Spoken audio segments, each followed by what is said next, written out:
You're always emitting information. Everything physical is always emitting information. If you're animated with life, you're emitting energy and information. So what most people do is they say, I want the new house, the new car, the new relationship, I want a big bank account, I want my private jet, they do all that stuff.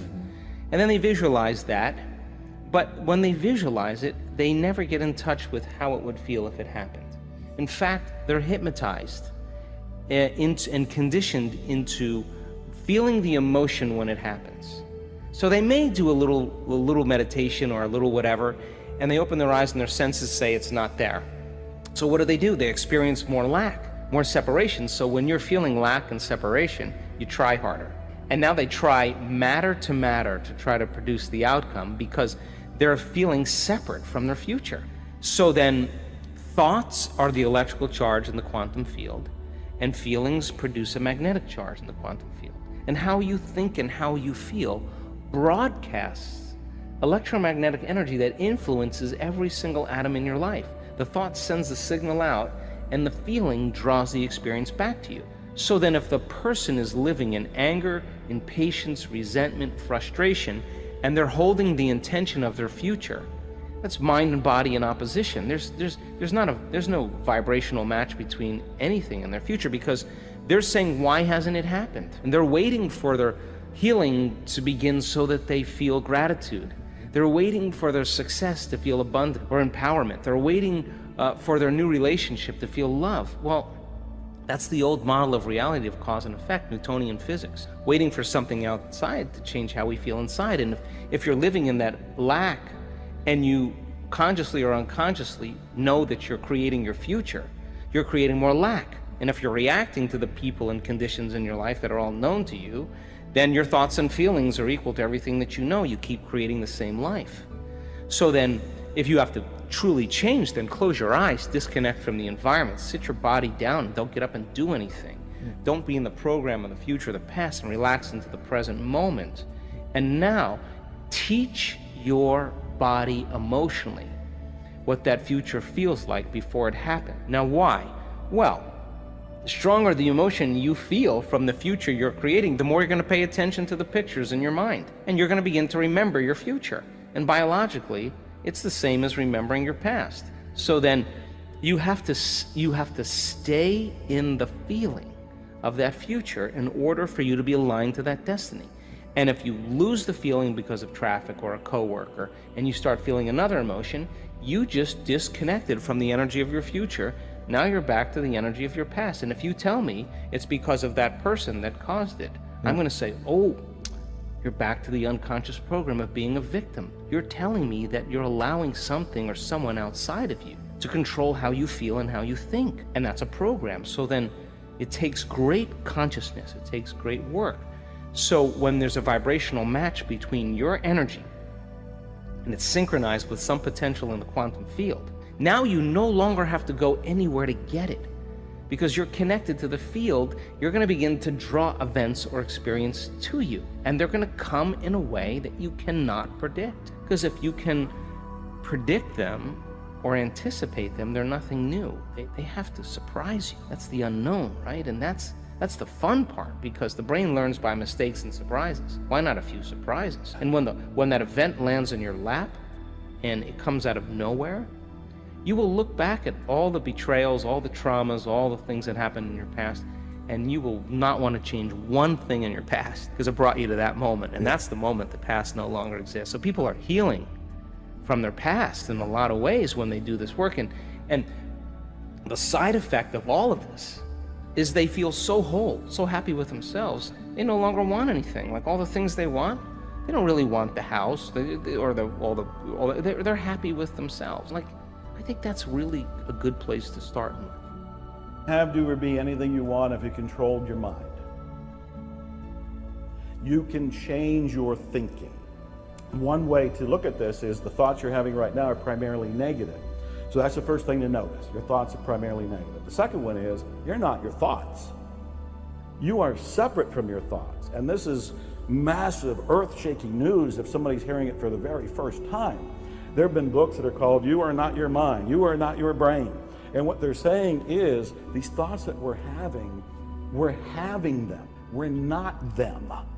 If we can detach enough to go, oh, here comes that I'm not good enough thought again, and let it go by, we are one step removed from it. Now we've clipped off that energy that was causing us to feel bad because of that thought. So that's the second step, is to become aware that I'm not my thoughts. Third step is to start to generate what you do want to think. And this is where things like affirmations, positive thinking, positive statements, instead of saying I'm not good enough, begin to say I am good enough. Begin to say this can work out for me. If this material has worked for other people, why can't it work for me too? You know, I'm human, they're human, and you can start to rebuild your software of the mind, if you want, if you will. And these are all elements. And then there's, you know, we can get into details like what you're going to tend to bring into your life are things that you think about a lot. Most people think about the things they're afraid of, the things that they're worried about. I tell people, why don't you start thinking about the things you love, the things you're passionate about. You're going to go in a new direction. You'll be happier, you'll be healthier, you know, you're going to have better momentum, better enthusiasm. So the repetition of that is going to be a big thing. Emotion, going with those feelings of passion, is going to fuel you to go in a direction that you prefer. And actually having an image. And the image could be a graphical representation of what you want. It could be a house, it could be a car, it could be a job, it could be a pile of money, it could be spiritual awakening, whatever you can do. Because the brain, the reticular activating system in the brain, responds to repetition, imagery, and emotion. So all of this is in the direction of, it's like a condensed course on how to redirect your life, but becoming aware that you're not your thoughts, those negative thoughts, you can let them go. You can start to create new thoughts. You can actually aim where you want to go by choosing what you want, getting an image of what you want, fueling it with passion and love, and then you can start to create it almost organically and automatically. And why as humans do we tend not to do that?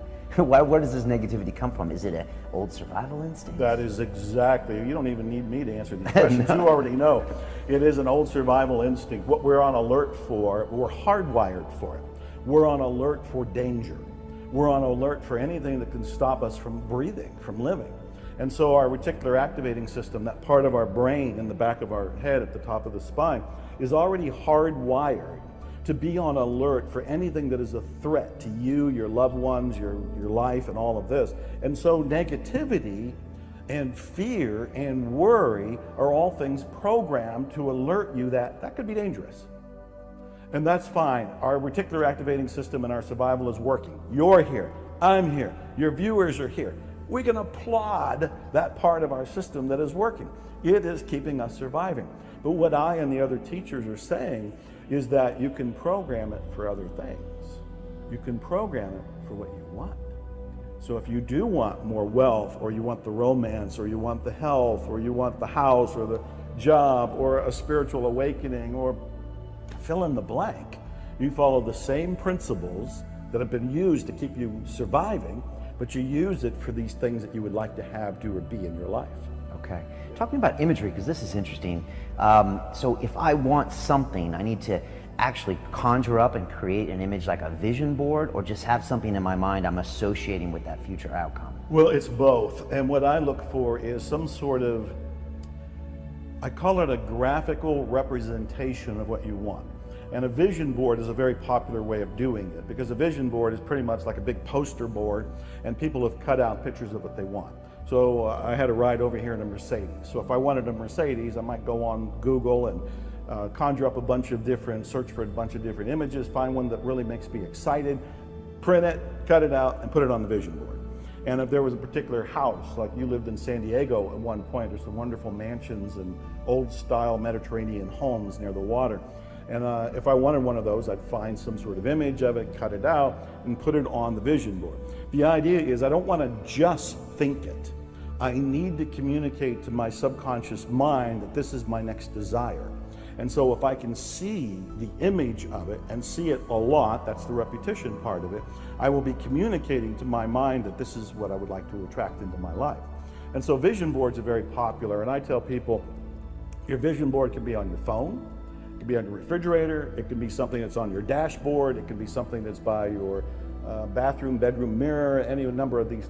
You want to see it, you want to stumble across it.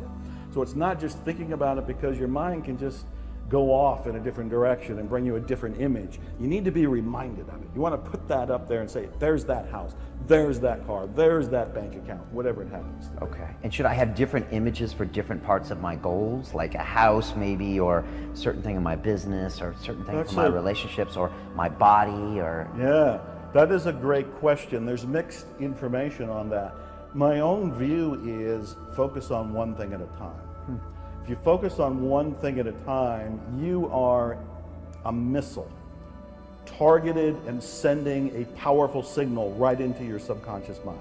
There's no confusion. It's like, I want this car. That's it.